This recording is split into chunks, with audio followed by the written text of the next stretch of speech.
Hi everyone, this is Ashley with Marshflower Studio. In this video I'm going to be showing you how I make these little oyster shells with a little pearl inside. If you enjoy the video, like and subscribe. Feel free to make requests for anything you would like to see in the future, and I will get to them as soon as I can. So for this project, any yarn that you would like to use in the according hook will work. You can make them larger, you can make them smaller. Just really is up to what you would like. For the ones that I make, I typically use just a regular acrylic worsted weight yarn. The gray that I use is this nice heather gray. So you have a little bit of the contrast in there.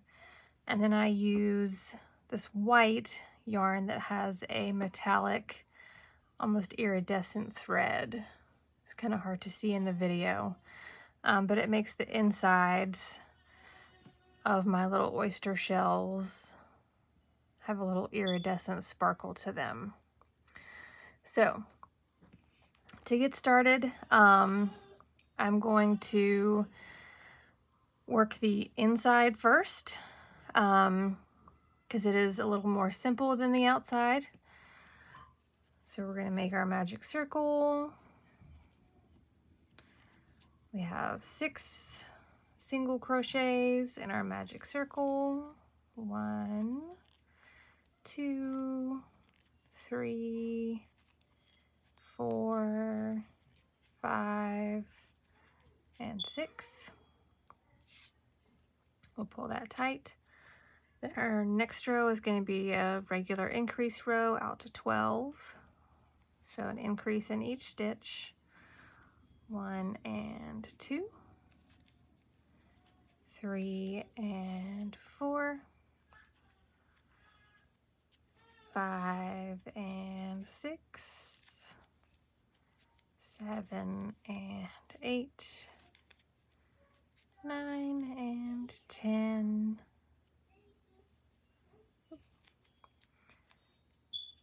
11 and 12. Okay, so we'll have another increase row out to 18. So 1 and 2, 3, 4 and 5, 6, 7 and 8, 9, 10 and 11, 12, 13 and 14, 15, 16 and 17, with our 18. Okay. So in our next row, we are just going to slip stitch 18, and that provides a nice little border for us to use to sew onto the gray part of our shell. If you feel like this is not large enough for the inside of your shell, you can always do a couple more increases, but keep in mind that it is going to kind of tuck down inside of that gray outer shell, so it doesn't have to be the same size. Okay, so I'm going to slip stitch around.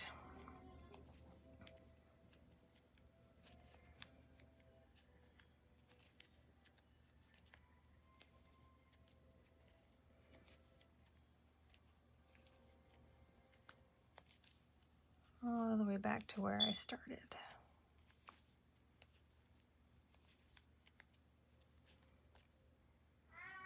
A couple more.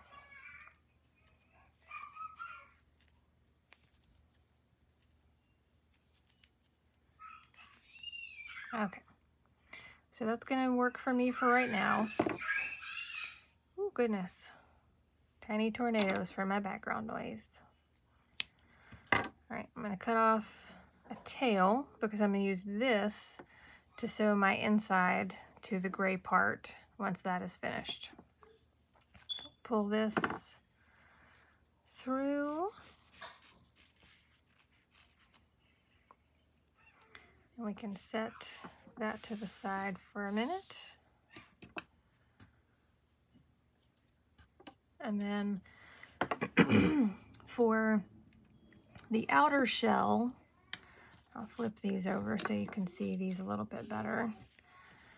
I like to change up how I do this a little bit each time so that they are all a little bit different, okay?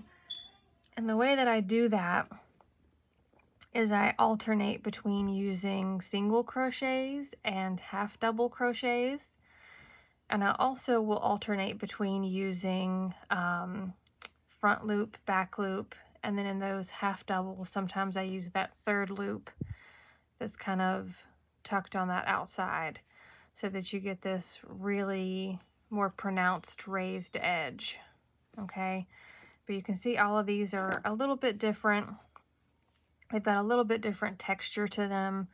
Like most shells, you're not going to find too many of them that are exactly the same. And you do find some that are that perfect pair, but for the most part, especially with the oyster shells, they're not all going to be the same. So you can make them exactly the same if you would like. I like to kind of change it up a little bit. So we'll get started with our shell here. And basically what you're doing is alternating your single crochets and your half double crochets all the way out until you get to your increase and 2 single crochets. So you'd have 24 all the way around. Okay, so I'm going to start with single crochets in the center. So I'm going to do 6 of those. 4, 5, and 6. For this one, I'm going to do a row of half doubles in just the back loop. So I'm going to increase each stitch around to 12. But I'm going to do all of them just in that back loop. So there's 4, 5, 6, 7, 8, 9, 10, 11, 12. Okay. So from here, we're going to do our row where we have a single crochet and then an increase all the way around to get to 18. And for this row, I'm going to do my increase through both loops and my single crochet in my back loop. So you have your front loop, your back loop, and then you have this third loop when you have your half doubles. So that's what I'm going to do for mine. So I'm going to do my increase 1 and 2 through both loops, and then my single is going to come through that third loop in the back. And then my increase 4 and 5 through both loops, and then 6 through that third loop in the back. Okay. So then 7 and 8 through both loops.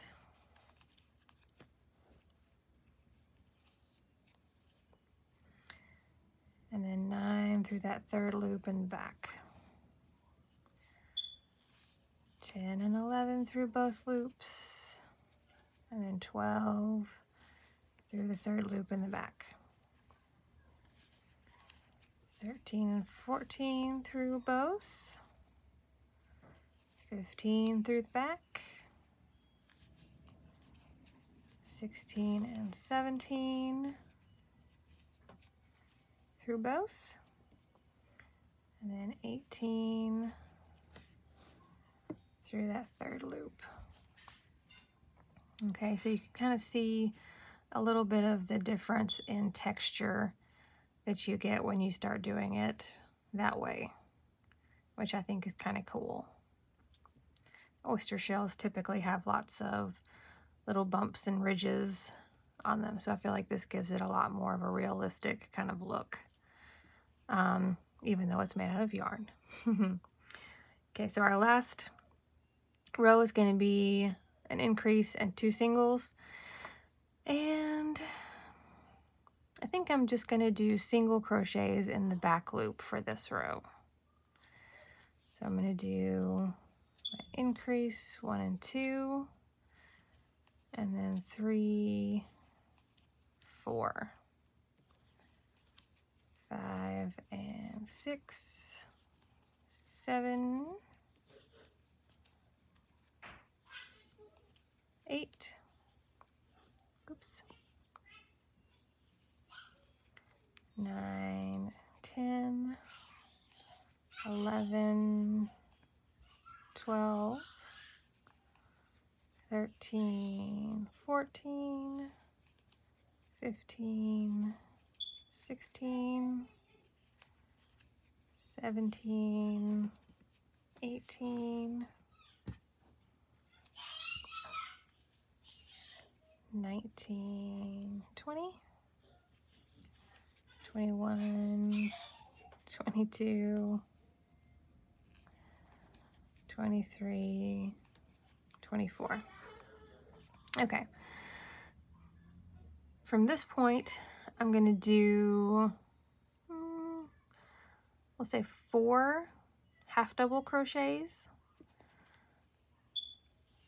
So we'll have 1, 2, 3, and 4, and then I'm going to do a chain, and I'm going to turn and do 4 single crochets.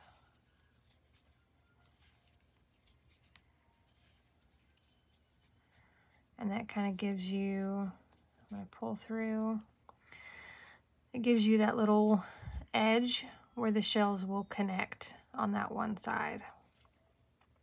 Okay, so the outer shell is finished. You can see on the inside you have a nice texture too, so you can use the inside, the wrong side, or the right side, depending on which one you like better. I think I might actually use the wrong side on this one because that looks really nice. So I'm going to cut my thread. You don't need a long tail. I'm going to weave this one down into the middle.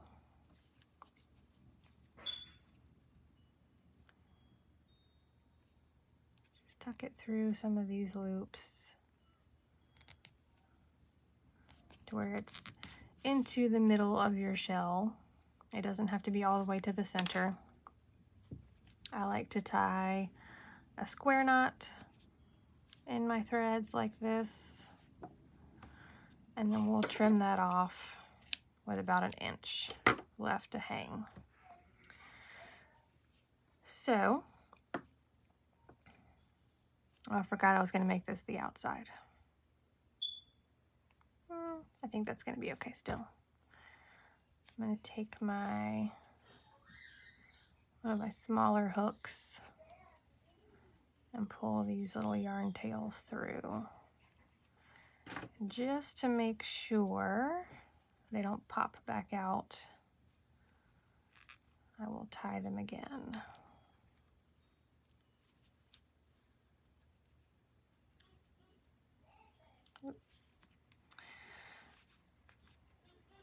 There we go.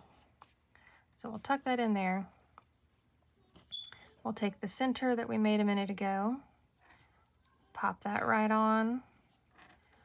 I leave this tail from the middle hanging out the top because I'll use that to tie off at the end. So I'll take my yarn needle, and I'm not going to go all the way around on this one. but I'll show you. I use the back loop, and then you just have to pick a little loop up here to attach it to. So I'll go all the way around, just sewing these two together. And it'll help curve that shell up as you're sewing them together, so it won't just lay flat. And once that's done, you can take any kind of little pearl or bead that you would like and sew it into the middle. There are some of these that I have done once I have two of them completed. I will take and sew them together so that it's a complete oyster, and then you can sew or do a slip stitch around this little connector part so that you have an oyster that opens. And you can hide your little pearl down in here still. So up to you if you want to have a half shell or a whole oyster with the pearl hidden inside. These are really cute as little keychains and backpack zipper pulls. If you live near the coast, definitely a must to have a little oyster keychain hanging around. I think they're good luck. So again, if you liked the video, hit that like button, subscribe to see other videos as they come out, and if you have any requests, just shoot me a comment and I'll get to it. See you guys next time.